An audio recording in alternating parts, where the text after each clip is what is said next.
Vilmant, are you there? Huh? Oh, it's you guys. Wait, what's Lady Furina doing here? I can explain. We've been rounding up the whole troop. We now have everyone except you. So, you think knowing the truth about the director's disappearance will help you write an ending to the script that pleases everyone? I care just as much as everyone else about making the Little Oceanid a success. That's why I wanted to wait until after the show. If I open this can of worms now, I just don't want to make things difficult between us. We're supposed to be a unit when we're on stage. Vilmant, avoiding the truth will not help anyone. Unless you mean to suggest that Aurelie's death had something to do with you. I don't want to talk about it. Listen, Vilmant. I used to think that my love for Aurelie was a point of shame. I never brought it up to anyone. But now, I've made up my mind to put it all on the table.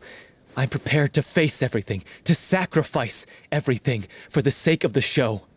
The Little Oceanid cannot be complete unless we do justice to Aurelie on an emotional level.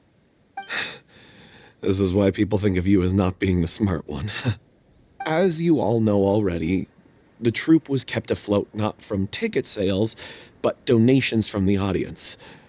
Of course, that was nowhere near enough. We took on side jobs when we weren't performing, but even then, the troupe's financial situation was pretty dire.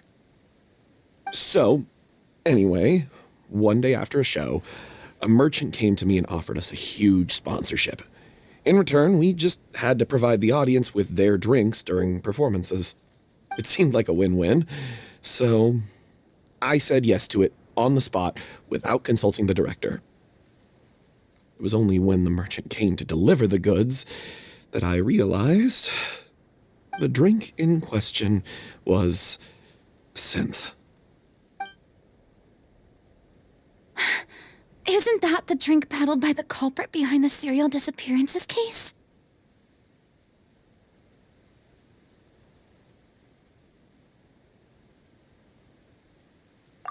I freaked out when I saw the boxes.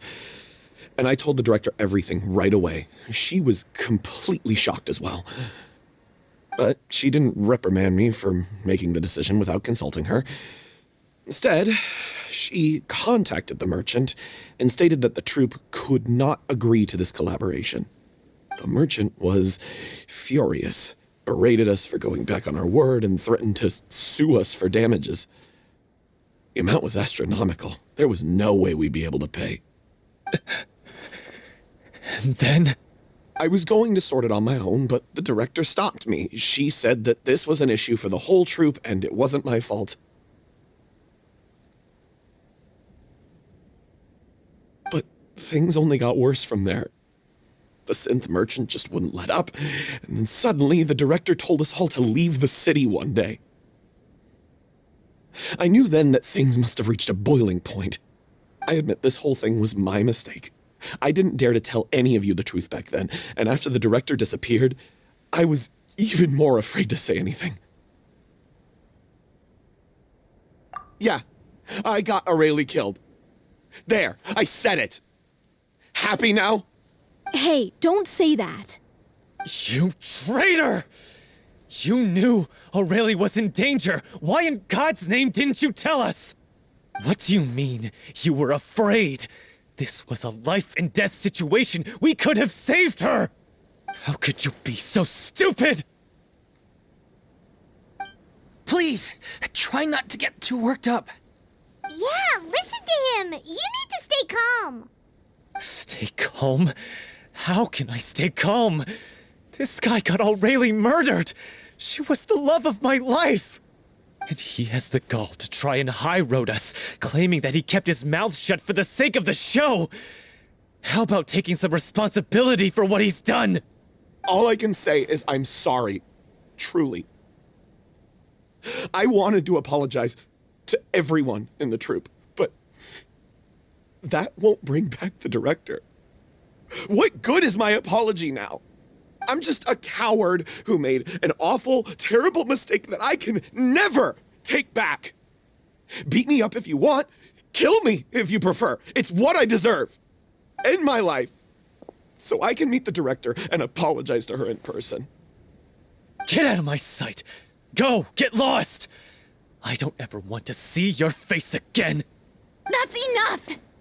You've screamed and shouted at each other for long enough. Now pipe down, both of you! Can you stop conflating the show on stage with your real-life relationships in the troupe? You keep saying that you want to use this final performance to pay tribute to your director and celebrate her life. How can you do that if you're just using it as an excuse to vent your own emotions? You're right. I'm sorry. On stage, the lead role is the focal point of the audience's attention. And you're all used to seeing the director as the heart of the troupe. But in her own life, her greatest desire wasn't to be the center of attention. I can tell how much she loved you all, and how much she loved the troupe. What she wanted was to build a warm home for all of her brothers and sisters, to shield you all from the storms that rage in the world outside.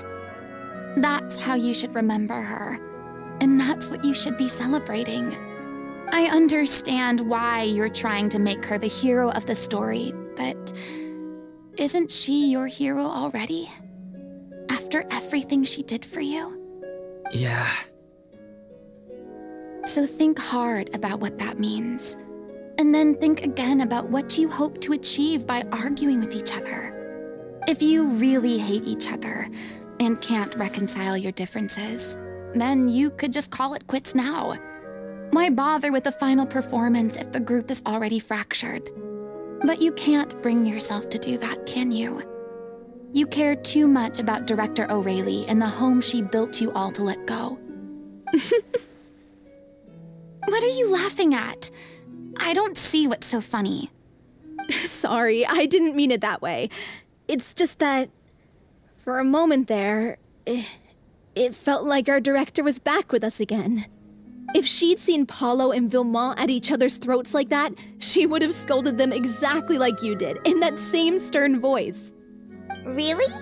But she sounded like such a gentle person. Of course she was. Even her harshest lectures came from a place of kindness, and it showed. She really was a truly outstanding person.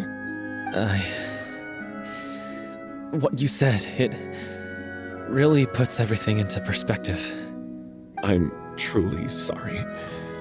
I really meant for this to be a genuine apology, but I ended up making it all about me and my self-pity. It's all right. Let's save all this for after the performance. So, the ending. What are we gonna do about it? Clearly, everyone needs to take a step back for now and reflect on what really matters. When emotions are running high, things get lost in the fray. The end of the story needs to focus back on Aurilie herself. She's the true star of the show. What do you mean? The Traveler is right. You once investigated that underwater synth base and recovered items belonging to the victims. If you could find anything that Aurilie left behind, perhaps we can get a better sense of what she went through in her final days. You really think that's possible? I trust that nobody would object to the ending of the story being based on Aurilie's true feelings. No. Well, we'll leave this in your capable hands. Come, let's pay a visit to the Palais Mermonia. The rest of you, head back to the rehearsal location for now and wait for our good news.